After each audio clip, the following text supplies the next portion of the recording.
আসসালামু আলাইকুম ওয়া রাহমাতুল্লাহি ওয়া বারাকাতুহু। আজকে জৈব যৌগের এই ক্লাসটাতে জৈব যৌগের বহু নির্বাচনী এসএসসি কেমিস্ট্রির যে 11 নম্বর অধ্যায়টা এটার বহু নির্বাচনী অংশটা নিয়ে কথা বলতে চাই। কারণ এই যে অধ্যায়টা এটার বিস্তৃতি ইন্টারমিডিয়েটে গেলে টের পাওয়া যাবে। এখন বইয়ের মধ্যে যতটুকু আছে এর উপরে স্টিক থেকে এমসিকিউ সলভ করা হচ্ছে এক ধরনের প্র্যাকটিস। আরেক ধরনের প্র্যাকটিস হচ্ছে যে আর কত ধরনের নতুন নতুন প্রশ্ন আসতে পারে। এখন এগুলো আমরা কিসের ভিত্তিতে চিন্তা করি, যে বিভিন্ন টেস্ট পেপারে যখন আমরা সলভ করতে যাই তখন বিভিন্ন স্কুলের, ক্যাডেট কলেজের অনেক প্রশ্ন আছে যেগুলো এই অধ্যায় থেকে আসছে। তো সেগুলোকে সলভ করলে মোটামুটি একটা আইডিয়া বা ধারণা আমাদের হয়ে যায় যে অধ্যায় থেকে কেমন প্রশ্ন পরবর্তী পরীক্ষায় আসতে পারে। তো একটা স্টুডেন্ট যখন এই অধ্যায়টার কনসেপ্ট ভালো মতন বুঝবে তখন তার জন্য এমসিকিউ সলভ করাটা আসলে কোনো ব্যাপার না।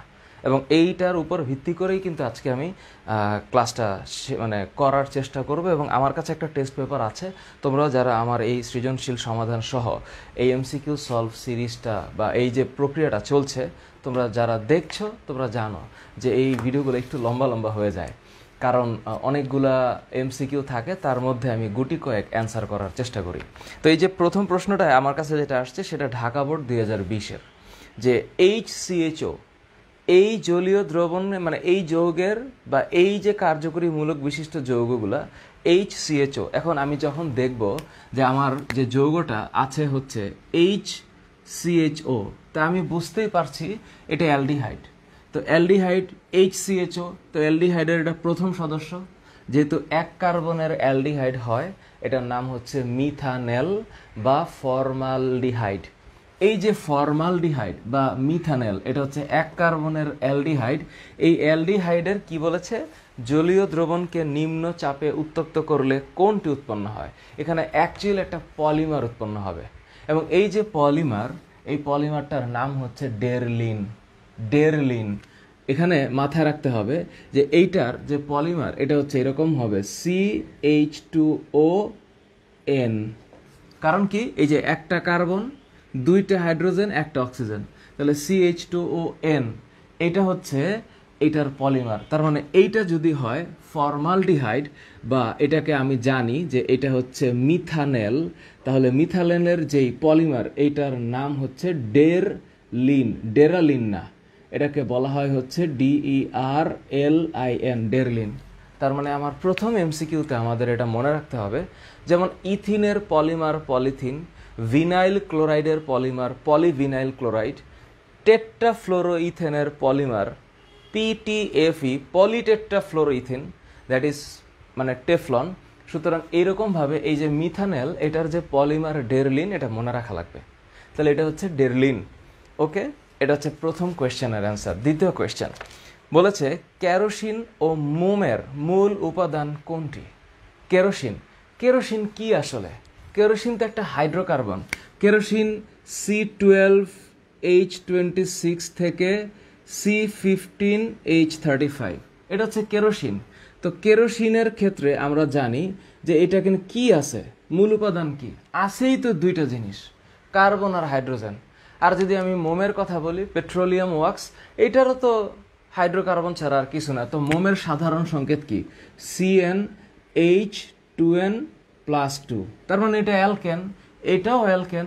তো দুইটা যৌগেরই যে সাধারণ সংকেত আমরা বুঝতেছি, এখানে কার্বন আর হাইড্রোজেন ছাড়া আপাতত আর কিছু দেখতে পাচ্ছি না, তার মানে এটা হাইড্রোকার্বন।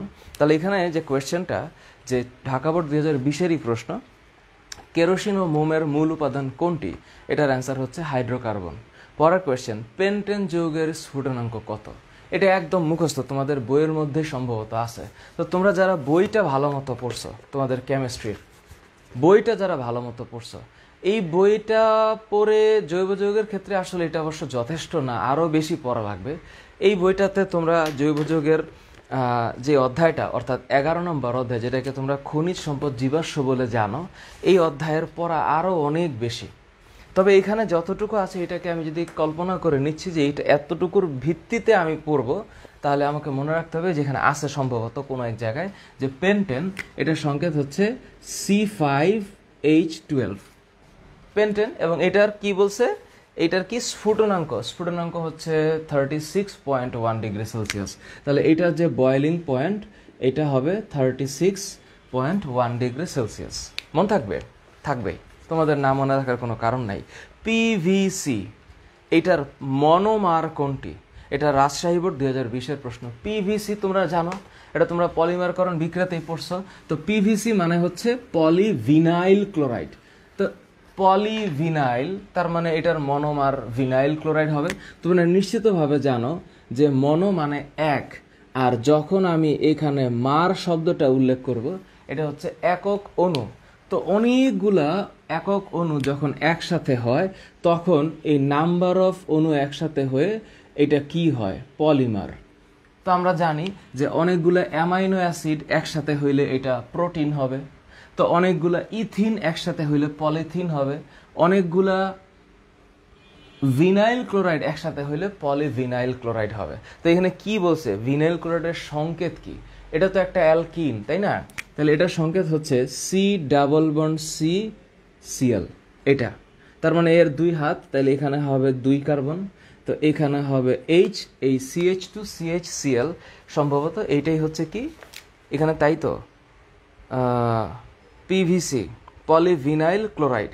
এটা হ্যাঁ, H2C double bond CHCl, vinyl chloride, ethyl chloride, ethylene chloride actually, কারণ এটা ডাবল বন্ড হচ্ছে। এটাকে একসাথে করলেই হচ্ছে আমি কি পাবো? Polyvinyl chloride. বা এটাকে একসাথে অনেকগুলা করলে আমি এখানে পাবো হচ্ছে পিভিসি। তো পিভিসি একটা মানে পাইপ যে বানায়, শক্ত পাইপ, প্লাস্টিক, সেটারই একটা উপাদান, তোমরা জানো পিভিসি পাইপ। অ্যালকিন শ্রেণীর তৃতীয় সদস্য কোনটা? এটা খুব মজার একটা কথা। অ্যালকিন শ্রেণীর তৃতীয় সদস্য কোনটা? এই যে তৃতীয় সদস্য, এটা কোন জায়গার প্রশ্ন? এটা হচ্ছে দিনাজপুর বোর্ড 2020, মজার প্রশ্ন করে দিনাজপুর বোর্ড, আমার ব্যক্তিগত অভিমত। তো এই যে অ্যালকিন শ্রেণীর দ্বিতীয় সদস্য, যদি প্রথম সদস্য আগে বুঝতে হবে। মিথেন, মিথেন CH4, এটা অ্যালকেনের প্রথম সদস্য। তো দ্বিতীয় সদস্য C2H6, তৃতীয় সদস্য C3H8, তার মানে এটা 1, এইটা 2, এইটা 3, এটা অ্যালকেনের ক্ষেত্রে।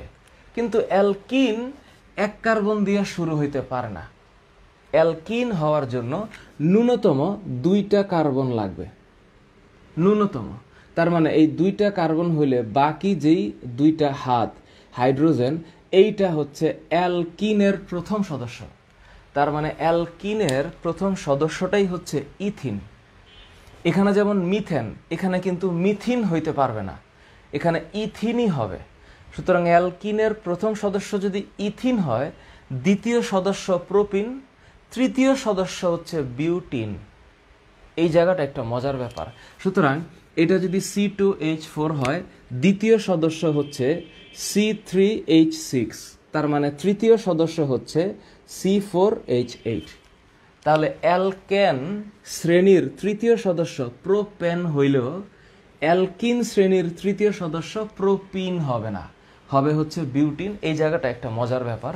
তার মানে এখানে একটু মাথায় রেখো যে এই সংকেতটা হচ্ছে বিউটিন। তাহলে অ্যালকিনের তৃতীয় সদস্যটা হচ্ছে বিউটিন। মন থাকবে? থাকবে তো অবশ্যই। এরপরের প্রশ্ন, সমগোত্রীয় শ্রেণীর পরপর 2টি সদস্যের মধ্যে পার্থক্য থাকে কত? তো সমগোত্রীয় শ্রেণীর পরপর 2টি সদস্যের পার্থক্য হচ্ছে একটা CH2 গ্রুপ, CH2। তোমরা এটা নিশ্চিতভাবে জানো যে এটার সাথে এইটারও যা পার্থক্য, এটার সাথে এটারও তাই পার্থক্য। এই যে দেখো CH4, এটার সাথে যদি আমি CH2 যোগ করি তাহলে C2H6 হবে। এটার সাথে CH2 যোগ করলে C3H8 হবে। তার মানে এদের মাঝখানে যে গ্যাপটুকু আছে সেই গ্যাপটুকু হচ্ছে একটা CH2 গ্রুপ, CH2 গ্রুপ। তার মানে পরপর 2টা সমগোত্রীয় শ্রেণীর সদস্যের পার্থক্য হচ্ছে একটা CH2 গ্রুপ। এটা কিন্তু অ্যালকাইল না, এটা অ্যালকাইল না, অ্যালকাইল অন্য জিনিস। অ্যালকাইল হচ্ছে যেটাকে আমরা আর দিয়ে প্রকাশ করি, আর, এবং এটার সংকেত হচ্ছে যে বন্ড CH3, মানে হচ্ছে অ্যাকচুয়ালি আমরা এইভাবে প্রকাশ না করে আর এইচ, অর্থাৎ একটা হাইড্রোজেন কম থাকবে। অ্যালকেন থেকে এটাকে আমরা অ্যালকাইল বলছি। থাকবে মনে? থাকবে, তোমাদের মনে থাকবে। পরের কোয়েশ্চেন, পলিথিনের মনোমার কোনটা? তো এটা তো আমরা সবাই জানি, পলিথিনের মনোমার হচ্ছে ইথিন। কোন পলিমারটি প্লাস্টিক বোতল তৈরিতে ব্যবহৃত হয়? প্লাস্টিক বোতল তৈরিতে, যে তোমাদের বইয়ের মধ্যে ওই যে পলিমারের যে ব্যাপার আছে না, ওইখানেই মনে হয় এটা আছে, বোতল তৈরিতে পলিপ্রোপিন ব্যবহার করা হয়। হ্যাঁ হ্যাঁ, এই যে দেখো তোমাদের বইয়ের 283 নম্বর পৃষ্ঠা, এটা একটু পড়ো, এখান থেকে এমসিকিউ আসে, এই যে এই জায়গাটাতে, এই জায়গাটা তোমরা একটু মনোযোগ দিয়ে পড়বা, কারণ এখান থেকে এমসিকিউ আসে এবং দেখা যায় বিভিন্ন বোর্ডে কোয়েশ্চেন করে। এই যে পলিথিন, এই পলিথিন হচ্ছে কাটা যায় না সহজে এবং টেকসই, ভালো টেকসই। প্লাস্টিক ব্যাগ এবং প্লাস্টিক শিট তৈরিতে পলিথিন ব্যবহার করা হয়। আবার পলিপ্রোপিন দেখো, এখানে লেখা আছে প্লাস্টিক রশি আর হচ্ছে প্লাস্টিক বোতল। তাহলে যে আমাদের প্রশ্ন, যে প্লাস্টিক বোতলের তৈরি হয় কি থেকে? যে পলিপ্রোপিন থেকে। তো পলিপ্রোপিন মানে প্রোপিনের মানে পলিমার, প্রোপিনটা হচ্ছে মনোমার, তাহলে প্রোপিন হচ্ছে অ্যালকিনের দ্বিতীয় সদস্য। এই যে পিভিসি, পলিভিনাইল ক্লোরাইড, এটা এই যে ভিনাইল ক্লোরাইড, এটা শক্ত, কঠিন এবং পলিথিনের তুলনায় কম নমনীয়। মানে কি? এটা একটু শক্ত, কম নমনীয় মানে শক্ত। তো এটা হচ্ছে পানির পাইপে ব্যবহার করা হয়, বিদ্যুৎ অপরিবাহী পদার্থ যেহেতু ইনসুলেটর হিসাবে ব্যবহার করা হয়। তার মানে এই যে পড়াটা, এটা একটু মাথায় রেখো। পরের কোয়েশ্চেন, কোন যৌগটি জলীয় পটাশিয়াম পারম্যাঙ্গানেট দ্রবণের বেগুনি বর্ণ বিনষ্ট করে? তো এখন এই প্রশ্নটা হচ্ছে এত বেশি কমন যে পটাশিয়াম পারম্যাঙ্গানেটের বেগুনি বর্ণ এটা দূরীভূত করবে, এটা হচ্ছে অসম্পৃক্ততার পরীক্ষা। তোমাদের নিশ্চিতভাবে মনে থাকার কথা যে অসম্পৃক্ততার পরীক্ষা এই চ্যাপ্টারের সবচাইতে বেশিবার মনে হয় আসছে। আমি জানি না, আমার কাছে স্ট্যাটিস্টিক্স নাই, বাট আই গেস যে অসম্পৃক্ততার পরীক্ষা এত বেশি আসছে যে এটা মাস্ট মনে রাখা লাগবে। কেমন? যেমন আমরা জানি যে অসম্পৃক্ততার পরীক্ষায় প্রথমটা হচ্ছে ব্রোমিন দ্রবণ পরীক্ষা, যে আমি যখনই কোনো অ্যালকিনের সাথে এই যে ব্রোমিন দ্রবণ মেশাবো, এটা অবশ্যই কার্বন টেট্রাক্লোরাইডে দ্রবীভূত 5% দ্রবণের সাথে মিশাইতে হবে। অর্থাৎ ব্রোমিনটা যে লাল রং, এটা এইখানে মানে হয়ে যাবে, রিঅ্যাকশন করে এই সিঙ্গেল বন্ড হবে, তার মানে এইটা হয়ে যাবে ডাইব্রোমো ইথেন। তার মানে কি? তার মানে এইটার বর্ণ যে লাল ছিল, এটা এখন আর লাল থাকবে না। কারণ কি? এখন এইটা হয়ে যাবে হচ্ছে বর্ণহীন। তার মানে যে ব্রোমিনের যে লাল কালারটা, এইটার সাথে বিক্রিয়া করে বর্ণহীন হয়েছে, তার মানে এটা অসম্পৃক্ত। তার মানে এটা হচ্ছে অ্যালকিন, এবং অ্যালকিন সদস্যের সাধারণ সংকেত CnH2n। তো যদি এটা C5 হয় তাহলে এটা H10 হবে, যদি এটা C8 হয় তাহলে এটা H16 হবে। অর্থাৎ এই সদস্যগুলা এই বিক্রিয়াটা করবে। ঠিক একইভাবে আমি যদি অ্যালকিনকে ওই যে পটাশিয়াম পারম্যাঙ্গানেট যেটা আসছে এইবার এই কোয়েশ্চেনটাতে, যে পানির সাথে যখন আমি এটাকে যুক্ত করব, এটা জায়মান অক্সিজেন দিবে, তার মানে এই পটাশিয়াম পারম্যাঙ্গানেট অবশ্যই ক্ষারীয় হইতে হবে, ক্ষারীয়। তো এই গোলাপি বর্ণ, এই যে পটাশিয়াম পারম্যাঙ্গানেট, এইটার কালার কিন্তু গোলাপি, পিঙ্ক কালার, মাথায় রেখো। আর ব্রোমিন হচ্ছে লাল। সুতরাং এই জায়গাটা একটু তোমাদের মনে রাখা দরকার আছে। তো এখানে কি হবে? অ্যালকিন বিক্রিয়া করবে, তো এখানে যে অপশন আছে অ্যান্সার হবে C4H8। তা আমি কেমন করে বুঝলাম? ওই যে বাকিগুলা C2H6, C3H8, C5H12 এগুলা অ্যালকেন। কেমন করে বুঝছি? কারণ যখনই আমাকে কোনো একটা যৌগ দিবে আমি বুঝবো যে এটা কি CnH2n+2 কিনা। যদি কার্বন যতই হোক, হাইড্রোজেন তার ডাবলের দ্বিগুণ হয়, আমি বুঝে নিব যে এটা অ্যালকেন। এবং অ্যালকেন এই বিক্রিয়াটা করতে পারবে না, কারণ অ্যালকেন সম্পৃক্ত। এই বিক্রিয়াটা কেবল অ্যালকিন করতে পারবে। তার মানে এইটার এগেনস্টে যদি লেখা থাকে C4H8, তাহলে আমি বুঝবো এটা রাইট অ্যান্সার। C4H8 এটা রাইট অ্যান্সার হবে। পেট্রোলিয়ামের আংশিক পাতনে 121 থেকে 170 ডিগ্রি সেলসিয়াস তাপমাত্রায় কি পাওয়া যায়? এখন এই প্রশ্নটা হচ্ছে একদম মুখস্থ বিদ্যা ছাড়া আর কিছু না। এখানে অ্যান্সার হচ্ছে কেরোসিন হবে। কেন? কারণ এই চ্যাপ্টারের শুরুর দিকে যে একটা আংশিক পাতন কলাম দেওয়া আছে, এই কলামটা একটু মুখস্থ করা লাগবে, যে কত ডিগ্রিতে কোনটা পাওয়া যায়। তো পেট্রোল এই যেটা হচ্ছে অ্যাকচুয়ালি পেট্রোলিয়াম গ্যাস, গ্যাসোলিন বা petrol, naphtha, kerosene, diesel, lubricating তেল, লুব্রিকেটিং মানে পিচ্ছিল, এবং হচ্ছে বিটুমিন যেটা রাস্তা শক্ত করার কাজে ব্যবহৃত হয়, কালো। তো এই যে কেরোসিন 170 ডিগ্রিতে পাওয়া যায়, এইটা হচ্ছে অ্যান্সার, এবং এইটা সামটাইমস পরীক্ষায় যে আসে তোমাদের এটা অ্যান্সার করতে পারতে হবে। পারবা না? পারবা। না পারার কোনো কারণ আমি দেখছি না। আমি এই কারণে বইটা হাতে নিয়েছি যে একটু তোমাদেরকে একটু পেজগুলোকে দেখায় দিব, বাট তোমরা এগুলো জানো, আমার বিশ্বাস তোমরা এগুলো জানো। তারপর প্রশ্ন হচ্ছে গাজন প্রক্রিয়ায় নিচের কোনটি প্রস্তুত করা হয়? গাজন বোঝো তো, ফার্মেন্টেশন বোঝো তো। ফার্মেন্টেশন হচ্ছে মানে অক্সিজেনের অনুপস্থিতিতে এনজাইম দিয়ে পচানো বা এনজাইমের বিক্রিয়া। তো ফার্মেন্টেশনের মানে বিষয়টা হচ্ছে যে এটা একটা গাজন, মানে সংজ্ঞাটা হচ্ছে গাজন, ফার্মেন্টেশন। এটা হচ্ছে যে ইউজুয়ালি যেটা হয় মাইটোকন্ড্রিয়ার বাইরে এই ঘটনাটা ঘটবে, যদিও শ্বসনের একটা বিষয়।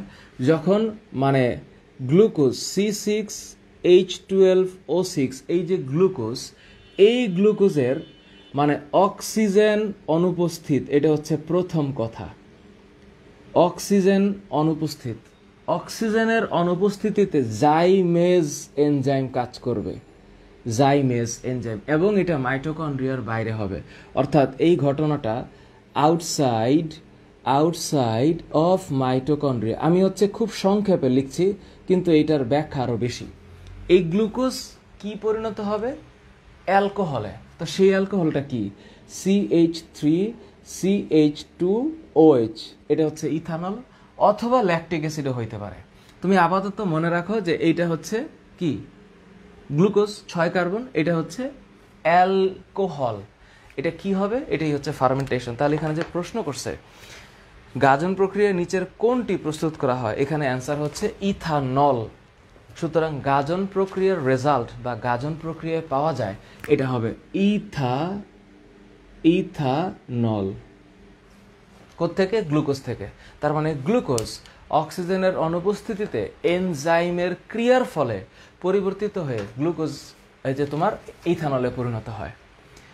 পরের কোয়েশ্চেন, পলিথিনের মনোমার কোনটা? এখানে আবার বলে নাই ইথিন, এখানে সংকেত দিয়ে রাখছে ওই যে C3H6 C4H8 এরকম। তো পলিথিনের মনোমার তো ইথিন। তো ইথিনের সংকেত কি? ইথিনের সংকেত হচ্ছে C2H4। এটার নাম হচ্ছে ইথিন। এটার নাম কি? ইথিন। মনে রাখো ইথিন হবে। পরের কোয়েশ্চেন, পেট্রোলিয়ামে গ্যাসোলিনের পরিমাণ কত? পেট্রোলিয়ামে গ্যাসোলিনের পরিমাণ হচ্ছে 5%। এটা মুখস্থ রাখতে হবে, 5%। অ্যালকিন শ্রেণীর দ্বিতীয় সদস্য কোনটা? বরিশাল বোর্ড 2020-এর প্রশ্ন। তো অ্যালকিনের দ্বিতীয় সদস্য নিশ্চিতভাবে হচ্ছে প্রোপিন, কারণ প্রথম সদস্য ইথিন, তাহলে দ্বিতীয় সদস্য প্রোপিন, তৃতীয় সদস্য বিউটিন। এর আগে আমি লিখছি এখানে। তাহলে অ্যালকিনের দ্বিতীয় সদস্য কিন্তু ইথিন না, প্রোপিন। পরের কোয়েশ্চেন, এই যে একটা বিক্রিয়া দিয়েছে যে অ্যালকিনের সাথে HBr এর বিক্রিয়া, এবং সেটা হচ্ছে হাইড্রোজেন পারক্সাইড বা H2O4 এর উপস্থিতিতে। তো এখন এই যে বিক্রিয়াটা, এই বিক্রিয়ায় এই যৌগটা কি উৎপন্ন হবে? এখানে একদম মজার ব্যাপার, CH3CH+CH2। এটা অবশ্য তোমরা ইন্টারমিডিয়েটে উঠলে এগুলোকে আবার একটু অন্যভাবে পড়ার চেষ্টা করবা, যে 1 ডিগ্রি যৌগ, 2 ডিগ্রি যৌগ কি হয়, মানে ডিগ্রির হিসাবটা থাকবে তখন। তো অ্যাকচুয়ালি এখানে কি দিছে? এখানে দিয়েছে যে CH3 bond CH double bond CH2, এইখানে HBr বিক্রিয়া করতেছে, এবং এখানে বলেছে H2O4 আছে। অর্থাৎ এই যে একটা বিষয়, এখানে তাকে আমি কি বুঝবো যে এই যৌগটা কি? এই যৌগটা হচ্ছে এখানে সিম্পলি এখানে উৎপন্ন হবে CH3CH2CH2Br। এটার নাম হচ্ছে প্রোপাইল ব্রোমাইড। কি নাম? Propyl bromide. তার মানে এইটা হচ্ছে প্রোপাইল ব্রোমাইড, প্রোপাইল ব্রোমাইড গেল। আচ্ছা, পরের কোয়েশ্চেন, মৃদু সূর্যালোকে মিথেনের সাথে ক্লোরিনের বিক্রিয়ায় চেতনানাশক দ্রব্য উৎপন্ন হয় কোন ধাপে? আমি নিশ্চিতভাবে জানি তোমরা এটা জানো, কারণ চেতনানাশক দ্রব্য মানে হচ্ছে ক্লোরোফর্ম, যেটাকে আমরা CHCl3 হিসাবে জানি। তো তোমাদের মনে আছে যে প্রথমে হচ্ছে CH4, এখান থেকে একটা হাইড্রোজেন চেঞ্জ হয়, তখন এটার নাম হয় CH3Cl। এইটার থেকে আবার একটা হাইড্রোজেন চেঞ্জ হয়, মানে প্রতিস্থাপিত হয়, সেটা হচ্ছে CH2Cl2। আবার একটা হাইড্রোজেন পরিবর্তিত হয়, সেটা হচ্ছে CHCl3। এবং সর্বশেষে আবার আরেকটা যে হাইড্রোজেন বাকি থাকে সেটাও পরিবর্তিত হয় CCl4। তার মানে কি? তার মানে হচ্ছে এই যে এখানে প্রথম ধাপ, দ্বিতীয় ধাপ, তৃতীয় ধাপ এবং চতুর্থ ধাপ। তাহলে প্রথম ধাপে উৎপন্ন হয় এটার নাম ক্লোরোমিথেন বা মিথাইল ক্লোরাইড বললেও হবে। এর পরেরটা কি? দুইটা ক্লোরিন, তাহলে এটা ডাইক্লোরোমিথেন। এবং পরেরটা কি? ট্রাইক্লোরোমিথেন। এই যে CHCl3, এটার স্ট্রাকচারটা হচ্ছে এইরকম যে চারপাশে তিনটা করে ক্লোরিন আছে, যেহেতু কার্বনের যোজনী 4 এবং এখানে হচ্ছে হাইড্রোজেন। তো এই তিনটা ক্লোরিন থাকার কারণে আমি এটাকে কি বলতেছি? আমি এটাকে বলতেছি ট্রাই, 3।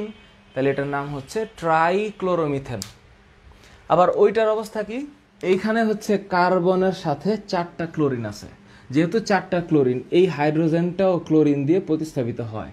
যখন এখানে হাইড্রোজেন দিয়ে প্রতিস্থাপিত হবে, আমি তখন বলবো কার্বন টেট্রাক্লোরাইড।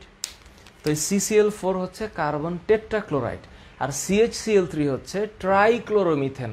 এবং এই যৌগটাকে চেতনানাশক হিসাবে ব্যবহার করা হয়, কারণ এটার নাম হচ্ছে ক্লোরোফর্ম। এটার নাম হচ্ছে ক্লোরোফর্ম। তো ক্লোরোফর্ম কি? এটা চেতনানাশক দ্রব্য। কোন ধাপে উৎপন্ন হয়? তৃতীয় ধাপে। তোমাদের বইয়ের মধ্যে এই বিক্রিয়াটা আছে, তোমরা নিশ্চিতভাবে এটা পড়ছো, এবং আই গেস এখানে তোমাদের কোনো প্রবলেম নাই। এই যে তোমাদের বইয়ের 273 নম্বর পৃষ্ঠাে এই বিক্রিয়াগুলো আছে। তার মানে এই যে এটার নাম, এটার নাম, এটার নাম, যৌগগুলোর নাম দেওয়া আছে, এবং এই যে ট্রাইক্লোরোমিথেন, এইটাই হচ্ছে ক্লোরোফর্ম, যেটা হচ্ছে চেতনানাশক হিসাবে ব্যবহার করা হয়। পারবা না? না পারার কোনো কারণ নাই, কোনো কারণ নাই। পরের প্রশ্ন কি বলছে? অধিক মাত্রায়, আচ্ছা এইগুলা সোজা জিনিস। অকটিনের সাধারণ সংকেত কি? অকটিন তো অ্যালকিন, তাহলে সাধারণ সংকেত কি হবে? CnH2n। পারবা এগুলা? তারপরে কোন ধরনের রাসায়নিক পদার্থ সাধারণত সুগন্ধযুক্ত হয়? এটা হচ্ছে অ্যাস্টার। টেফলনের মনোমার কি? টেফলন। তো টেফলন মানে কি? পলিটেট্রাফ্লোরোইথেন। তাহলে এইটার মনোমার হচ্ছে টেট্রাফ্লোরোইথিন। মনে রাখো, এটা হচ্ছে PTFE। PTFE এর মনোমার হচ্ছে টেট্রাফ্লোরোইথিন। তার মানে এটা কি হবে? এটা হবে এইরকম যে C ডাবল বন্ড C, এইখানে হচ্ছে 2টা F, এইখানে 2টা F। তো এটা টেট্রাফ্লোরোইথিন হবে। এটা দেখতে কেমন? এটা দেখতে এইরকম যে C ডাবল বন্ড C, সেটা ঠিক আছে, এইখানে একটা ফ্লোরিন, এইখানে একটা ফ্লোরিন। তার মানে this is fluorine and fluorine and fluorine and fluorine. তো 1 2 3 4 4টা, তাহলে এটার নাম হচ্ছে টেট্রাফ্লোরো। টেট্রাফ্লোরো ইথিন। এটাকে যখন আমি পলিমার বানাবো, তখনই এটা উৎপন্ন হবে polytetrafluoroethene. This is called PTFE। PTFE, polytetrafluoroethene, তখন হবে। মন থাকবে? থাকবে। তোমাদের মন না থাকলে কার থাকবে? অ্যালকাইনের সাধারণ সংকেত কোনটা? এটা ঢাকা বোর্ড 2019, কুমিল্লা 2017 প্রশ্ন। অ্যালকাইন হচ্ছে CnH2n-2। বিউটিনের সমানও কোনটা? এই যে একটা প্রশ্ন, এটা খুবই পছন্দের প্রশ্ন আমার। যদি বিউটিনের সমানও জিজ্ঞেস করে, তখন তোমার মাথায় আসবে একটা জিনিস, যে বিউটিনের সংকেত কি? তোমরা জানো বিউটিনের সংকেত হচ্ছে C4H8। তাহলে এটার সমানও কি হইতে পারে? C4H8। এটা সমানু বলতে আমি তো এখানে আর কিছু করতে পারবো না। তো C4H8 এটাকে 2 ভাবে লেখা যায়। মজার ব্যাপার, কেমন করে? এইটাকে লেখা যায় এরকম ভাবে যে CH3 bond CH double bond CH3। এটা নিশ্চিতভাবে বিউটিন, হ্যাঁ, বিউটিন 2। কিন্তু এইটা কি? C4H8। এটাকে এমন ভাবে লেখা যায় না? যে এই যে এমনভাবে 4 কার্বন, এবার চাকরিক হবে, তাহলে এখানে 2 হাইড্রোজেন 2 হাইড্রোজেন 2 হাইড্রোজেন 2 হাইড্রোজেন, তার মানে কি বোথ কেসেস এটা হচ্ছে এইরকম। তো এটা যদি এইরকম হয় তাহলে আমাকে বলো 4 কার্বনের যে চক্রটা এটার নাম, যেহেতু এখানে কোনো মানে ডাবল বন্ড নাই, এটা অ্যালকেন, নিশ্চিতভাবে এটা হচ্ছে সাইক্লোবিউটেন, চাকরিক সম্পৃক্ত যৌগ। এটার নাম কি? এটার নাম হচ্ছে সাইক্লোবিউটেন। সাইক্লোবিউটেন তার মানে 4 কার্বন একসাথে এবং 8টা হাইড্রোজেন থাকবে, এটার নাম হচ্ছে cyclobutane. So the same thing that C4H8 and this is C4H8 also. তাহলে বিউটিন এর মানে সমাণু বা মানে আইসোমার হচ্ছে সাইক্লোবিউটেন। মন থাকবে? থাকবে। পেট্রোলিয়ামে শতকরা কত ভাগ ডিজেল থাকে? 20%। পেট্রোলিয়ামে শতকরা কত ভাগ লুব্রিকেটিং তেল ও বিটুমিন থাকে? বাবারে, তাহলে 50% হবে। বেনজিন অণুতে কয়টি দ্বিবন্ধন বিদ্যমান? তোমরা নিশ্চিতভাবে জানো যে অ্যারোমেটিক যৌগ হচ্ছে এমন যৌগ যেই যৌগে সমতলীয় চাকরিক যৌগ এবং 4n+2 সংখ্যক সঞ্চারণশীল ইলেকট্রন থাকে হাকেল তত্ত্ব অনুসারে। তো তোমরা নিশ্চিতভাবে জানো যে এই অ্যারোমেটিক যৌগগুলা যেটা বেনজিন দিয়ে স্টার্ট হয়, তো বেনজিনগুলা কীরকম? কার্বন কয়টা? 6টা। হাইড্রোজেন কয়টা? 6টা। তো দ্বিবন্ধন কয়টা থাকে? 3টা, একান্তর দ্বিবন্ধন। তাহলে কার্বনের সাথে যখন কার্বনগুলা এমনভাবে থাকে তাহলে দ্বিবন্ধন 3টা থাকতে পারে। তার মানে এইখানে একটা, তার এটা বাদ দিয়া এখানে একটা, এটা বাদ দিয়ে এখানে একটা, 3টা দ্বিবন্ধন। তার মানে একান্তর দ্বিবন্ধন 3টা থাকবে। ওকে ওকে। প্রশ্ন, এরপরে কোনটি সাধারণ তাপমাত্রায় তরল? অ্যান্সার দেখো, মানে অপশন দেখো। প্রোপেন না, কর্পূর তাও না, আয়োডিন নেভার। সাধারণ তাপমাত্রায় তরল হচ্ছে পারদ। এটা বরিশাল বোর্ড 2019-এর প্রশ্ন। ডেরলিন এর মনোমার কোনটা? সকল বোর্ড 2018-তে আসছে একই প্রশ্ন। ডেরলিনের মনোমার হচ্ছে ফরমালডিহাইড, মানে HCHO, যেটা দিয়ে শুরু করছিলাম। ইনসুলিন নামক পলিমারে কতটি অ্যামাইনো অ্যাসিড থাকে? এইখানে মাথায় রাখতে হবে, কোনো কোনো জায়গায় আমি দেখলাম যে এটা ভুল দেওয়া। ইনসুলিন নামক যেই যৌগটা আছে এটা কি বলছে? ইনসুলিন নামক এটা একটা পলিমার। এই যে ইনসুলিন এটা কিন্তু একটা হরমোন, প্লিজ মাথায় রেখো। মানুষের যে প্যানক্রিয়াস থাকে, প্যানক্রিয়াস মানে অগ্নাশয়, এই অগ্নাশয়ের একেবারে এই অংশটার নাম হচ্ছে tail of the pancreas. Tail, tail মানে হচ্ছে লেজ। তো এটার মধ্যে এরকম ছোট ছোট ছোট ছোট এই দ্বীপপুঞ্জের মতো কোষ আছে, এদের নাম হচ্ছে আইলেটস অফ ল্যাঙ্গারহ্যান্স। এবং এইখানে বিটা সেল থাকে, বিটা। এই যে বিটা সেল, এই বিটা সেল থেকে যে হরমোন বের হয়, এটা কিন্তু এনজাইম না, হরমোন। তো এইটার নাম হচ্ছে ইনসুলিন। এবং প্লিজ মাথায় রেখো, ইনসুলিন হচ্ছে অ্যামাইনো অ্যাসিডের একটা পলিমার। তো যেহেতু এটা হরমোন, নিশ্চিতভাবে জানো যে এনজাইম, হরমোন এগুলো প্রোটিন ধর্মী। তার মানে ইনসুলিন হচ্ছে এমন একটা হরমোন যেখানে 51টা অ্যামাইনো অ্যাসিড থাকে। 51 এটা প্লিজ ভুল করো না। অনেক জায়গায় কি সব অদ্ভুত কথা লেখা আছে। এখানে 2টা চেইন থাকে, চেইন এ এবং হচ্ছে চেইন বি। ইনসুলিনে 2টা চেইন থাকে। এই চেইনগুলোর মধ্যে তোমার 21 এবং 30, এই যে টোটাল এতটা অ্যামাইনো অ্যাসিড একসাথে থাকে। তার মানে 51টা অ্যামাইনো অ্যাসিড থাকবে ইনসুলিনের মধ্যে। মন থাকবে? এটা যেন কোথায় আছে, আমিও সামটাইমস অনেক জায়গায় দেখছি যে 20, 21, 22, 25 এরকম দেওয়া, but this is not right. ইনসুলিনে 51টা অ্যামাইনো অ্যাসিড থাকে। পরের প্রশ্ন, কোনটি অজৈব যৌগ? পানি, কেরোসিন, মোম, প্রাকৃতিক গ্যাস? অ্যান্সার অবশ্যই পানি হবে, বাকিগুলো জৈব যৌগ। কোন হাইড্রোকার্বনটি অ্যালকিন শ্রেণীর দ্বিতীয় সদস্য? একই প্রশ্ন, এটা প্রোপিন হবে। ফরমালিনে আয়তন হিসাবে কি পরিমাণ মিথেনল থাকে? ফরমালিনে আয়তন হিসাবে 40% থাকে, মন থাকতে হবে 40%। নিচের কোন অণুতে দ্বিবন্ধন আছে? মজার ব্যাপার, এই ধরনের এই প্রশ্নটা খুব ভালো লাগছে যে নিচের কোন অণুতে দ্বিবন্ধন আছে। এখন দ্বিবন্ধন যে আছে এটা বুঝবো কি দিয়ে? দ্বিবন্ধন আছে। এখন যৌগগুলোর চেহারা দেখো, F2N2, দেখো কি লিখছে, F2N2, তারপর হচ্ছে C2F6, C2F6, তার মানে বাকিটা কি আছে, C2F4, C2F4। এখন তুমিই বলো কোনটাতে দ্বিবন্ধন আছে?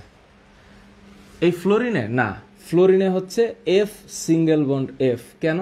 ফ্লোরিনের বাইরে 7টা, ওর বাইরে 7টা, ওরা দুইজন একটা করে ইলেকট্রন শেয়ার করে 1:1। এই নাইট্রোজেনের কি অবস্থা? নাইট্রোজেনের মাঝখানে হচ্ছে 3টা বন্ধন আছে, 3টা। তার মানে নাইট্রোজেন পরস্পরের সাথে এই 3 জোড়া মানে বন্ধন জোড় ইলেকট্রন দিয়ে যুক্ত থাকে। C2F6 এ তো অবশ্যই থাকবে না, কারণ এটা হচ্ছে সিঙ্গেল বন্ড। দেখেই বোঝা যাচ্ছে যে C2H6 হয় 2 দুগুণে 4 আর 2 6, CnH2n+2, এখানে CnF2n+2 হয়ে গেছে। তো C2F4 এ থাকবে, কারণ এইটাই হচ্ছে টেফলনের মনোমার। কি এটা? এই C2F4 হচ্ছে এই যে এই জিনিস, যে C2F4, এইটা F, এইটা F, এইটা F, এইটা F। So this is tetrafluoroethene. So C2F4 এ দ্বিবন্ধন আছে। তার মানে এটা দিনাজপুর বোর্ড 2017 প্রশ্ন। এবং আমি খেয়াল করলাম দিনাজপুর বোর্ডের প্রশ্নগুলো একটু অন্যরকম হয়, অন্য ফ্লেভারের হয় আসলেই। রেকটিফাইড স্পিরিটে ইথানল এবং পানির শতকরা পরিমাণ কত? রেকটিফাইড স্পিরিটের ক্ষেত্রে এখানে একটু মাথায় রাখতে হবে, তোমাদের কিছুটা ভ্যারিয়েশন আছে, তোমরা খেয়াল করবা। এই রেকটিফাইড স্পিরিটে 95.6% ইথানল থাকে, CH3CH2OH, এবং 4.4% পানির সমস্ফুটন মিশ্রণ থাকে। কিন্তু বইয়ে সাধারণত এই 95.6 এর জায়গায় 96 লেখা দেয়। তো তোমরা ইউজুয়ালি এটা মাথায় রাখবে, this is the right proportion. But ethanol তোমাদের বইয়ে লেখা আছে এটা 96%, তাহলে বাকি থাকবে হচ্ছে 4%। তোমরা আপাতত তোমাদের বইয়ে যদি এরকম লেখা থাকে এটা ফলো করবা, but this one is absolute percentage, 95.6% and 4.4%। ওকে ওকে, পরের কোয়েশ্চেন, প্যারালডিহাইড নামক ঘুমের ওষুধ তৈরিতে নিচের কোন যৌগ ব্যবহার করা হয়? প্যারালডিহাইড, অ্যালডিহাইড তো বলেই দিছে, তো প্যারালডিহাইড একটা ঘুমের ঔষধ, সেক্ষেত্রে ব্যবহার করা হয় CH3CHO, এইটা ব্যবহার করা হয়, এটার নাম হচ্ছে ইথানেল। তো এইটা, এই প্যারালডিহাইড যে একটা স্লিপিং ট্যাবলেট প্যারালডিহাইড আছে, এইটা ব্যবহার করতে মানে এটা উৎপাদন করতে ব্যবহার করা হয়। এগুলো যদি আগের কোয়েশ্চেন, যেহেতু বই পরিবর্তন হয়েছে, সো নতুন নতুন প্রশ্ন আসতে পারে। সো প্যারালডিহাইড হচ্ছে এটা। পরের কোয়েশ্চেন, ইথানলের কত ভাগ জলীয় দ্রবণকে রেকটিফাইড স্পিরিট বলে? ওই একই কথা, এটা 96% হবে ইথানল, ইথানল। হ্যাঁ, শিল্পক্ষেত্রে বিশুদ্ধ ইথানোয়িক অ্যাসিড প্রস্তুতের সময় নিচের কোনটির মধ্য দিয়ে অ্যাসিটিলিন চালনা করা হয়? ইথানোয়িক অ্যাসিড, এইটা মাথায় রাখতে হবে। এখানে অ্যান্সার হচ্ছে, তোমাদের মনে আছে কিনা, এটা তোমাদের বইও আছে, তোমরা এই বিক্রিয়াটাকে একটু ভুল করো না, এই বিক্রিয়াটাকে একটু মনে রেখো। এই বিক্রিয়াটা ইউজুয়ালি ওই যে 2% মার্কিউরিক সালফেট এবং 20% সালফিউরিক অ্যাসিডের একটা হিসাব দেওয়া আছে, এই যে পানি সংযোজন করে, এই যে ইথাইন না, কোয়েশ্চেনটা কি বলছে? বিশুদ্ধ ইথানোয়িক অ্যাসিড উৎপাদনের সময় নিচের কোনটির মধ্যে দিয়ে অ্যাসিটিলিন চালনা করা হয়? রাইট, এই যে বিক্রিয়াটা 277 নম্বর পৃষ্ঠায়। এই বিক্রিয়াটাকে আরও কোনো জায়গায় দিছে নাকি আমি জানি না। ইথানেল, হ্যাঁ ইথানেল, এই যে একই জিনিস, এই যে এটা, এই যে বিক্রিয়াটা এখানে আছে লেখা যে অ্যালডিহাইড প্রস্তুতি, এখানে কিন্তু অ্যাকচুয়ালি ইথানেল বানানো হচ্ছে। তো ইথানেল কিন্তু অ্যালডিহাইড, এটাকে আবার জারণ করলে ফ্যাটি অ্যাসিড পাওয়া যাবে। মানে ইউজুয়ালি অ্যালকোহলকে জারণ করলে অ্যালডিহাইড হয়, অ্যালডিহাইডকে জারণ করলে ফ্যাটি অ্যাসিড হয়, কিন্তু এখানে অ্যাসিটিলিন থেকে ডিরেক্ট চলে যাওয়া যায়। তার মানে এই বিক্রিয়াটায় আমি একটু তোমাদের মনোযোগ আকর্ষণ করছি যে এই বিক্রিয়াটা আমি আগেও ব্যাখ্যা করছিলাম, কিন্তু বইয়ে একটু অসম্পূর্ণভাবে দেওয়া আছে। এটা একটু কষ্টদায়ক, একটু সম্পূর্ণভাবে দিলে জিনিসটা বুঝতেও কিন্তু ইজি হয়। তো এই বিক্রিয়াটা কেমন হবে অলওয়েজ মনে রাখো যে এইখানে বিষয়টা একটু ডিফারেন্ট হচ্ছে কেন? যেমন ধরো আমি বলে দিচ্ছি, তুমি অ্যালডিহাইড থেকে ফ্যাটি অ্যাসিড বানাবা, প্রথমে যেটা করতে হয়, এই যে ক্যালসিয়াম কার্বনেট এইটাকে তাপ দিতে হয়, তখন এটা ভেঙে ক্যালসিয়াম অক্সাইড আর কার্বন ডাইঅক্সাইড হয়। এই যে ক্যালসিয়াম অক্সাইড, এইটাকে কার্বন সহ উত্তপ্ত করতে হয় 2500 ডিগ্রি সেলসিয়াস তাপমাত্রায়। এই যে এটা, যখন তুমি এই ক্যালসিয়াম অক্সাইডকে কার্বন সহ উত্তপ্ত করবা 2500 ডিগ্রি সেলসিয়াস, এখানে অ্যারাউন্ড 600 ডিগ্রি সেলসিয়াস থাকতে পারে, 2500 ডিগ্রি সেলসিয়াস তাপমাত্রায়, তখন এখানে উৎপন্ন হবে CaC2। প্লিজ মাথায় রেখো, তাহলে এখানে কি উৎপন্ন হবে? এখানে উৎপন্ন হবে CaC2। তো এই যে CaC2 উৎপন্ন হলো, এটাই হচ্ছে ক্যালসিয়াম কার্বাইড। আরেকটা থাকবে হচ্ছে সি, এখানে থাকবে হচ্ছে কি অক্সিজেন। তো এই যে অক্সিজেন, এখানে কিন্তু কার্বন মনোক্সাইড হইতে পারে, CaO, এই যে এটা প্লাস সি, তাহলে এখানে কার্বন কয়টা থাকলো? এখানে কার্বন 3টা, তাই না? 3টা।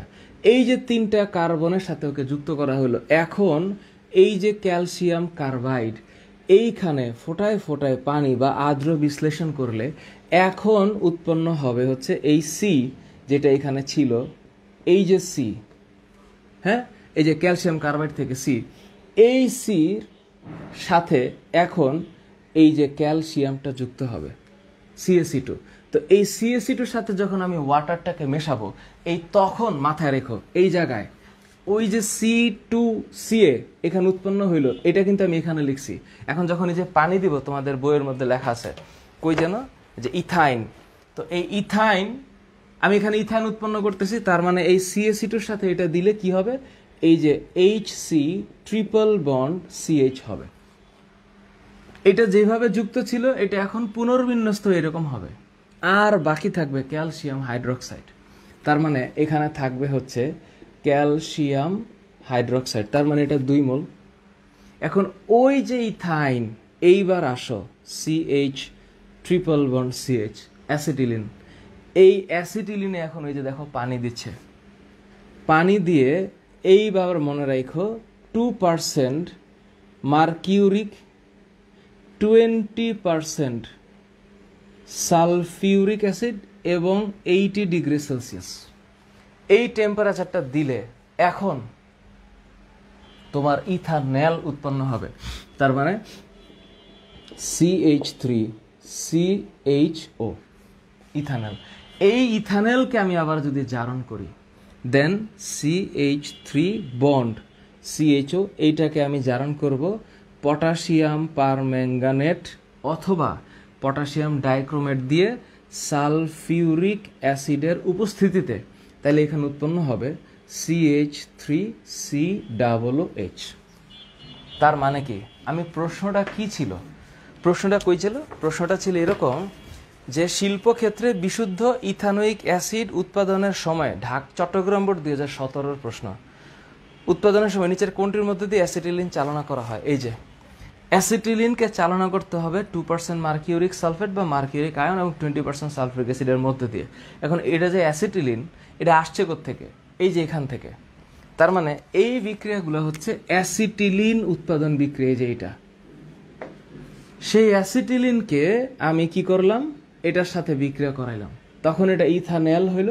ইথানলকে আমি জারণ করলাম, তো ইথানলকে আমি জারণ মানে হচ্ছে এখানে CH3 আসলে এখানে দিতে হবে, এই আমি জারণ করলাম। তো জারণ করলে আমার ইথানোয়িক অ্যাসিড উৎপন্ন হবে। ইথানোয়িক অ্যাসিড ইথানল থেকেও বানানো যায়, ইথানলের জারণ করলে ইথানোয়িক অ্যাসিড হবে। গেল? পারা যাবে? পারা তো যাবেই। তোমরা পারবে না তো কে পারবে? আমি পারবো? মোটেই না। পরের প্রশ্ন, ফরমালিনের মূল উপাদানের কার্যকরী মূলক কোনটা? বলেই দিছে অ্যালডিহাইড, তাহলে CHO হবে। কোনটি অসম্পৃক্ত যৌগ? দেখলেই বুঝতে হবে যে অ্যালকিনগুলো অসম্পৃক্ত, মানে C2H4 অথবা C3H6 হবে এরকম। অসম্পৃক্ত হাইড্রোকার্বন শনাক্ত করতে কোন দ্রবণ ব্যবহার করা হয়? ব্রোমিন দ্রবণ অথবা পটাশিয়াম পারম্যাঙ্গানেট। ব্রোমিনের কালার কি? লাল। পটাশিয়াম পারম্যাঙ্গানেট কি? গোলাপি।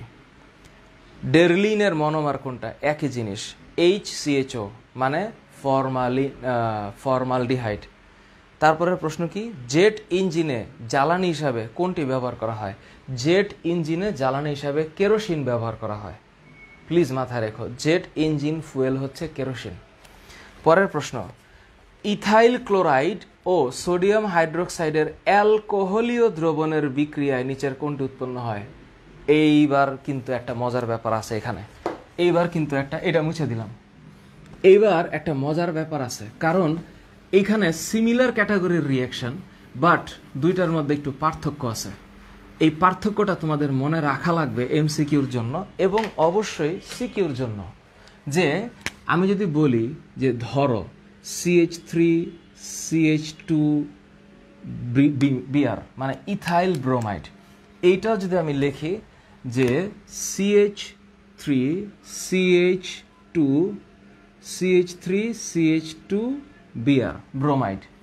এখন যদি আমি উভয় ক্ষেত্রে সোডিয়াম হাইড্রোক্সাইড দেই, দুই একই জিনিস কিন্তু, বাট একটু পার্থক্য আছে। পার্থক্যটা হচ্ছে এইখানে, যদি এটা অ্যালকোহলীয় হয় আর এইটা যদি অ্যাকোয়াস হয়, এই জায়গাটা একটু মাথায় রাখতে হবে যে ALC এটার মানে হচ্ছে অ্যালকোহলিক, আর AQ এটার মানে হচ্ছে AQOUS। তার মানে এইটা হচ্ছে অ্যালকোহল মানে জানো মদ, অ্যাকোয়াস মানে কি জলীয়। এই পার্থক্যটা তোমাদের মনে রাখা লাগবে। একটু দেখতে একই রকম বাট প্রোডাকশন একরকম না। তার মানে এটা যদি অ্যালকোহলীয় হয় তাহলে এখানে অ্যালকিন উৎপন্ন হবে। তার মানে এটা হবে CH2 ডাবল বন্ড CH2, এই HOH এর সাথে বিক্রিয়া করে হবে পানি, এবং এই সোডিয়াম ব্রোমিনটাকে নিয়ে হবে বা অ্যালকাইল হ্যালাইডটাকে নিয়ে হবে সোডিয়াম হ্যালাইড বা সোডিয়াম ব্রোমাইড। আর এইটা কিন্তু এখন অ্যালকোহল হবে। এই রিঅ্যাকশনের রেজাল্ট হচ্ছে এই সোডিয়ামটা ওর সাথে যুক্ত হবে, OH-টা এইখানে চলে আসবে, দ্যাটস ইট। তার মানে এখানে উৎপন্ন হচ্ছে CH3CH2OH, এটার মানে ইথানল। তার মানে এইটা ইথানল, এবং বাকি থাকতেছে সোডিয়াম ব্রোমাইড। তুমি যদি এখানে ব্রোমিনের জায়গায় হ্যালোজেন নাও, যে কোনো হ্যালোজেন, ক্লোরিন নাও, ফ্লোরিন নাও, তাহলে এখানে যদি তুমি ক্লোরিন নাও তাহলে এখানে ক্লোরাইড হবে। তুমি যদি এইখানে ক্লোরাইড নাও তাহলে এইখানেও ক্লোরাইড হবে, দ্যাটস ইট। এই জায়গাটা একটু মাথায় রেখো যে অ্যালকাইল হ্যালাইড কথা কিন্তু সহজ, যে অ্যালকাইল হ্যালাইড RX এটার সাথে আমি সোডিয়াম হাইড্রোক্সাইডের রিঅ্যাকশনই দিব, কিন্তু রিঅ্যাকশন দিলে আমি যদি আমার রিঅ্যাকশনটা অ্যালকোহলীয় হয় আর যদি অ্যাকোয়াস হয় তাহলে প্রোডাকশন দুইটা হবে। এখানে উৎপন্ন হবে হচ্ছে C ডাবল বন্ড C, এটা হচ্ছে অ্যালকিন, আর যদি এইটা উৎপন্ন হয় তাহলে এখানে উৎপন্ন হবে অ্যালকোহল। দুইটা দুই জিনিস। মন থাকবে? পারা যাবে? অবশ্যই যাবে। আমি এই কারণে এটা লিখলাম। ভিডিওটা একটু বড় হচ্ছে, তাতে সমস্যা নেই, যার প্রয়োজন সে তো দেখবেই। এরপরে কোয়েশ্চেন করেছে 20 থেকে 35 পর্যন্ত কার্বন সংখ্যা থাকে কোনটিতে? আবার একই প্রশ্ন। লুব্রিকেটিং তেলে থাকে।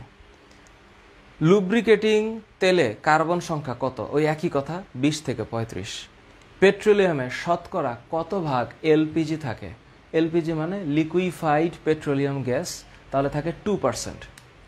পেট্রোলিয়ামের শতকরা কত ভাগ ন্যাপথা থাকে? অ্যান্সার হচ্ছে 10%, মানে 10 ভাগ থাকে। জেট ইঞ্জিনের জ্বালানি হিসাবে কোনটা ব্যবহৃত হয়? একই প্রশ্ন, কেরোসিন।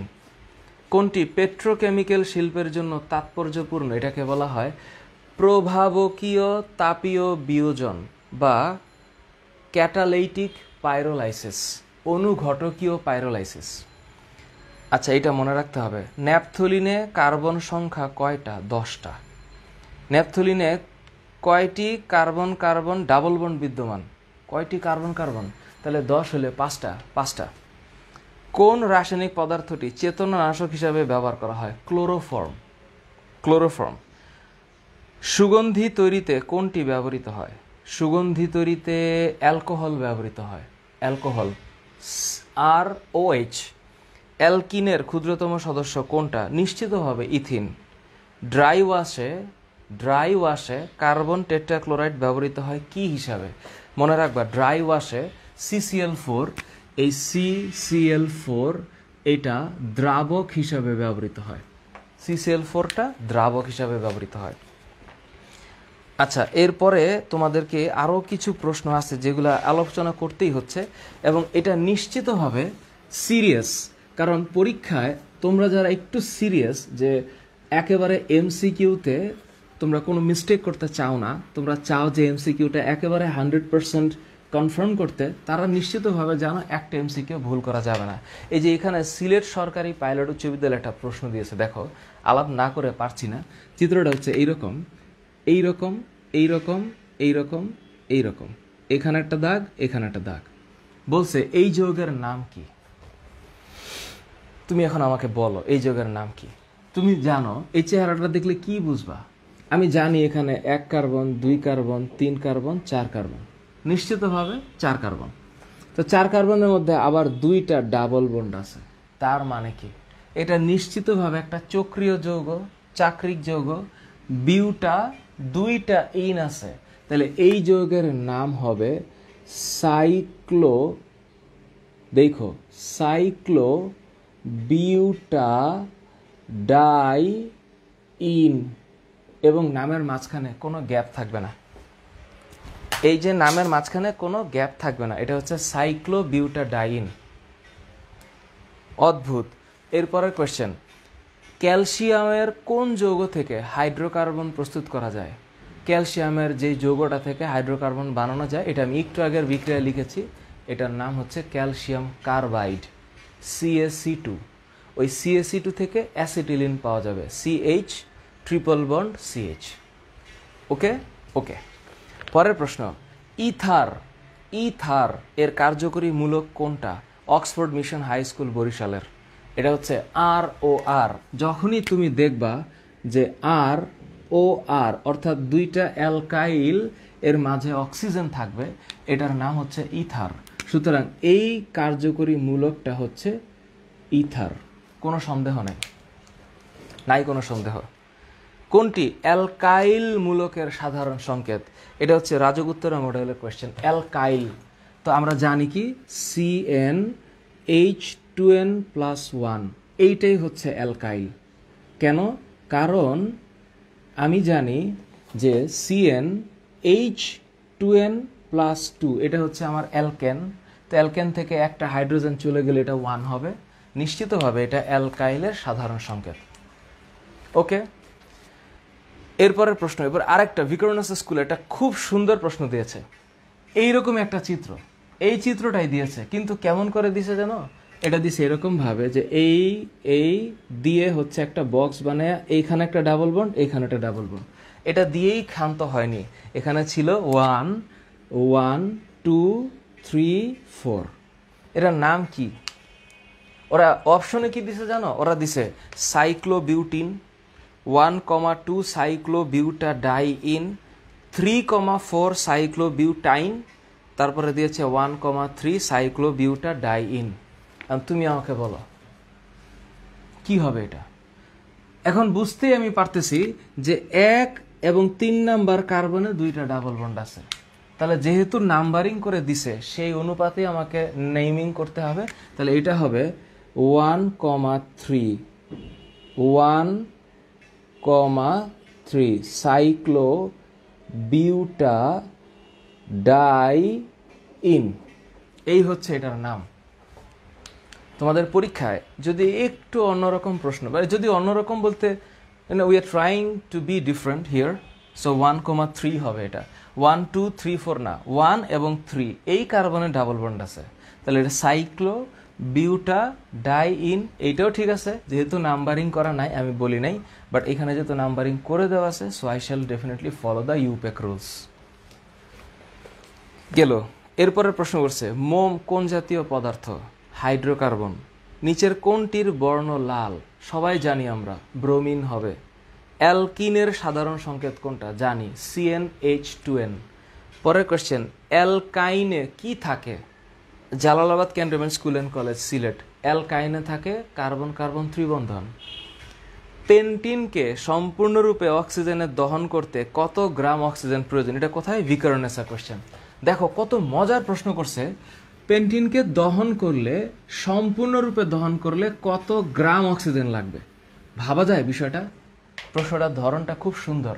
তো পেন্টিন হচ্ছে C5H10।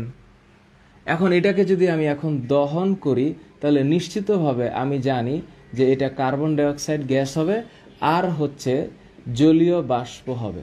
এখন আমি যদি এটাকে সমতাকরণ করতে চাই, সমতাকরণ করার জন্য আমার লাগবে হচ্ছে, সমতাকরণ করতে আমার লাগবে যে এখানে যেহেতু 5 কার্বন, তার মানে এটা হচ্ছে 5 হবে।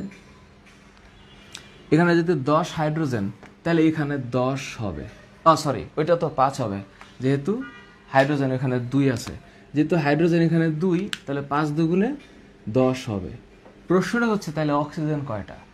এইখানে অক্সিজেন হচ্ছে 5 দুগুণে 10টা, এইখানে হচ্ছে 5টা, যোগ করলে হচ্ছে 15। এখানে কেমন করে 15 বানানো যায়? এখানে বানানো যায়, 2 যেহেতু আছে তাইলে আমি লিখবো হচ্ছে 15/2 মোল অক্সিজেন। কত গ্রাম বলছে? তাহলে O2 এইটা হচ্ছে 32 গ্রাম। তাহলে তার সাথে 15/2 হিসাব করলে 16 দুগুণে হচ্ছে 32, 16-15 হিসাব করলে 5-6 30, 16-16 3, এটা হচ্ছে 240 গ্রাম হবে। 240 গ্রাম। মজার প্রশ্ন। তার মানে এই কোয়েশ্চেনটার সাথে রাসায়নিক যে গণনা বা মোল চ্যাপ্টার সেটা জড়িত। সুতরাং 5 কার্বনের অ্যালকিন পেন্টিন, এই পেন্টিনকে আমি পোড়াচ্ছি, তাহলে 7.5 মোল অক্সিজেন লাগবে। 7.5 মোল অক্সিজেনের আণবিক ভর হচ্ছে 7.5 × 32 মানে 240। 7 32, 220 আর 240 হবে। ঠিক আছে, 240 গ্রাম হওয়ার কথা। এরপরে প্রশ্ন, আবার বিকর্ণের একটা প্রশ্ন, ঠিক সিমিলার ক্যাটাগরির প্রশ্ন, যে এই যে এরকম একটা বক্স আঁকিয়েছে, এই বক্স আঁকাইয়া এইখানে একটা দাগ দিয়েছে, দিয়া বলছে এই যৌগের নাম কি? তো এই যৌগের নাম কি? আমি নিশ্চিতভাবে বুঝতেছি 4 কোণা আছে, একটা ডাবল বন্ড আছে, তাহলে এটার নাম সাইক্লোবিউটিন। ডাবল বন্ড মানে অ্যালকিন, 4 কার্বন যেহেতু বিউট এবং যেহেতু চক্রাকারে আছে এবং যেহেতু একটা ডাবল বন্ড আছে, তাহলে এটার নাম সাইক্লোবিউটিন হবে। তার মানে এই যৌগটার নাম হচ্ছে সাইক্লোবিউটিন। মনে থাকবে, সাইক্লোবিউটিন। তার মানে এই যে সাইক্লোবিউটিন। ওকে, পরের প্রশ্ন মণিপুর উচ্চ বিদ্যালয়ের প্রশ্ন। মণিপুরের প্রশ্ন ভালো হয়, কিউট। ক্যালসিয়াম কার্বাইডে CaC2 ফোটায় ফোটায় পানি যোগ করলে কি উৎপন্ন হবে? তো ক্যালসিয়াম কার্বাইডের বিক্রিয়া তোমাদের বইই তো আছে, এটা অ্যাসিটিলিন উৎপন্ন হয়, ইথাইন হবে, CH triple bond CH, ethyne হবে। পারা যাবে? তো এখন আমি আসলে কত ঘন্টা পড়াইলে এই জৈব যৌগের MCQ শেষ করতে পারবো আমি জানি না। প্রাকৃতিক গ্যাস বা মিথেনকে কত তাপমাত্রায় বায়ুর উপস্থিতিতে দহন করলে ইথাইন উৎপন্ন হবে? এটা হচ্ছে 1500 ডিগ্রি সেলসিয়াস তাপমাত্রা। তোমাদের বইয়ের সম্ভবত আছে, এই বিক্রিয়াটা আছে। তারপরে কোনটা অ্যালিসাইক্লিক যৌগ, কোনটা চেতনানাশক দ্রব্য, তারপর সোডা লাইমে সোডিয়াম হাইড্রোক্সাইডের সাথে নিচের বিক্রিয়ার কোনটি মিশ্রিত থাকে? ক্যালসিয়াম অক্সাইড, ডিকার্বক্সিলেশন বিক্রিয়া। এটা তোমরা মনে রাখো যে অ্যালকেন উৎপন্ন করার জন্য যে প্রসেসগুলো আছে সেই প্রসেসের মধ্যে একটা হচ্ছে ডিকার্বক্সিলেশন, আরেকটা হচ্ছে উর্জ বিক্রিয়া। প্লিজ মাথা রেখো, ডিকার্বক্সিলেশন যখন বিক্রিয়াটা হবে তখন কার্বনের সংখ্যা 1 কার্বন কমে যাবে, আর উর্জ বিক্রিয়ার ক্ষেত্রে কার্বনের সংখ্যা ডাবল বাড়বে, ডাবল। এই যে দুইটা পার্থক্য মনে রাখো, যে ডিকার্বক্সিলেশনে অ্যালকেন উৎপাদন করার সময় কার্বন 1টা কমে, উর্জ বিক্রিয়া ডাবল হয়। তুমি ইথাইল হ্যালাইড নিলে বিউটেন পাবা, প্রোপাইল হ্যালাইড নিলে হেক্সেন পাবা, তুমি বিউটাইল হ্যালাইড নিলে তুমি অকটেন পাবা। সুতরাং উর্জ বিক্রিয়ার ক্ষেত্রে এটা ডাবল হবে, কার্বনের সংখ্যাটা ডাবল হয়ে যায়। আর ডিকার্বক্সিলেশনের ক্ষেত্রে, উর্জের ক্ষেত্রে ডাবল হয়, ডিকার্বক্সিলেশনের ক্ষেত্রে কার্বনের সংখ্যা 1 কার্বন কমে। ঠিক আছে? তার মানে এই কোয়েশ্চেনগুলো যে আমি একটু আলাপ করে দিলাম, এখানে তোমরা নিশ্চিতভাবে প্লিজ মাথায় রেখো এখানে যে প্রশ্নগুলো আসছে, কোনটা সাইক্লোহেক্সেন, কোনটা সাইক্লোহেক্সিন, কোনটা বেনজিন, তোমরা প্লিজ মাথায় রেখো। এখানে যদি এই ধরনের একটা চাক্রিক যৌগ হয় এবং এখানে যদি ভিতরে গোল্লা না দেওয়া থাকে, তাইলে এইটার নাম সাইক্লোহেক্সেন, প্লিজ মাথায় রেখো। কিন্তু যদি এই অবস্থায় একটা গোল্লা দিয়ে দেয়, এই গোল্লার মানে হচ্ছে ইলেকট্রনের ঘূর্ণন, যেটাকে আমরা রেজোনেন্স বলতেছি, এইটা কিন্তু বেনজিন। এটা নিশ্চিতভাবে হচ্ছে একান্তর দ্বিবন্ধন যুক্ত যৌগ, মানে অসম্পৃক্ত, কিন্তু এটা কিন্তু সম্পৃক্ত, যার কারণে এখানে কোনো ডাবল বন্ড নাই। So please remember, when you see the compounds, remember this is cyclohexane, this is benzene. মন থাকবে না? তার মানে আমি যতটুকু আলাপ করেছি, নিচের কোনটি আসক্তিহীন? প্যারাফিন, অ্যান্সার কিন্তু হবে কেরোসিন, কারণ লুব্রিকেটিং তেল, ডিজেন, বিটুমিন এগুলো যাই থাকুক, কেরোসিনের ক্ষেত্রে কি হয়েছে, কারণ এখানে এটা অ্যালকেন, C15H32 অথবা C12H26, কেরোসিন। কোনটি সুতার পলিমার? টেরিলিন। তারপরে এগুলা পারবা, কোনটি থার্মোপ্লাস্টিক নয় যেহেতু বলছে, এটা কাঁচ হবে, কাঁচতন্তু। বাট থার্মোপ্লাস্টিক কি? পিভিসি, পলিভিনাইল ক্লোরাইড বা পলিইথিলিন বা পলিপ্রোপিলিন, এগুলো হচ্ছে থার্মোসেটিং প্লাস্টিক। সুতরাং দাঁতের ব্রাশ তৈরি করতে নাইলন ব্যবহার করা হয়। প্রাকৃতিক পলিমার হচ্ছে প্রোটিন, কারণ এটা আমাদের বডিতে এমনিতেই তৈরি হয়, অর্থাৎ অ্যামাইনো অ্যাসিড একসাথে হয়ে এই তোমার প্রোটিন তৈরি করে। আবার কোনটি থার্মোসেটিং পলিমার? অ্যান্সার হচ্ছে ব্যাকেলাইট। পলিমার কয় ধরনের? 2 ধরনের আমরা জানি, একটা হচ্ছে জুতো পলিমার আর একটা হচ্ছে সংযোজন পলিমার, অথবা একটা হচ্ছে প্রাকৃতিক পলিমার, এটা তো পদ্ধতি অনুসারে বা বিক্রিয়ার ধরন অনুসারে, একটা হচ্ছে প্রাকৃতিক আর একটা হচ্ছে কৃত্রিম পলিমার, প্রাকৃতিক আর কৃত্রিম। এখন এই যে হিসাবটা এখানে আর যেই ধরনের প্রশ্নগুলো আছে, তোমরা যদি একবার প্র্যাকটিস করো, আমি এখানে দেখে শেষ করতে পারছি না, অনেক আছে। এবং কেন যেন মনে হয় যে বহুপদী সমাপ্তি সূচক প্রশ্ন বা অভিন্ন তথ্যভিত্তিক প্রশ্ন যখন একটা স্টেম দিয়ে দিবে, সেই প্র্যাকটিসগুলো তোমরা নিজেরা করলে মানে এমসিকিউর সাথে সাথে সৃজনশীলটাও হয়ে যাবে, এটা আমি জানি। সো তোমরাও পারবা, চেষ্টা করতে থাকো। আমার পক্ষে তো একেবারে সব ব্যাখ্যা করে দেওয়া সম্ভব না, উচিত হবে না, তোমরাই পারবা। সো আমি ধরাই দিলে তোমরা এটাকে কাভার করতে পারবা। নেক্সট ক্লাসে আমি বায়োলজির যে এমসিকিউ সমাধানগুলো আছে বায়োলজি এবং ফিজিক্সের ক্ষেত্রে, এগুলো নিয়ে তোমাদের সামনে হাজির হচ্ছি। তোমরা ভালো মতন পড়াশোনা করো, সুস্থ থাইকো এবং মনটাকে, অন্তরটাকে পবিত্র রেখে পড়াশোনা করবা, এটা হচ্ছে আমার কথা। তাহলে আজকে গেলাম ক্লাসে। আজকের পরের ক্লাসে আমি হায়ার ম্যাথ, উচ্চতর গণিতে 9.2 এবং হচ্ছে 8.3 ম্যাথগুলো নিয়ে আসছি। আল্লাহ হাফেজ। সবার জন্য অনেক শুভকামনা, অনেক দোয়া। ভালো থাইকো। ফি আমানিল্লাহ।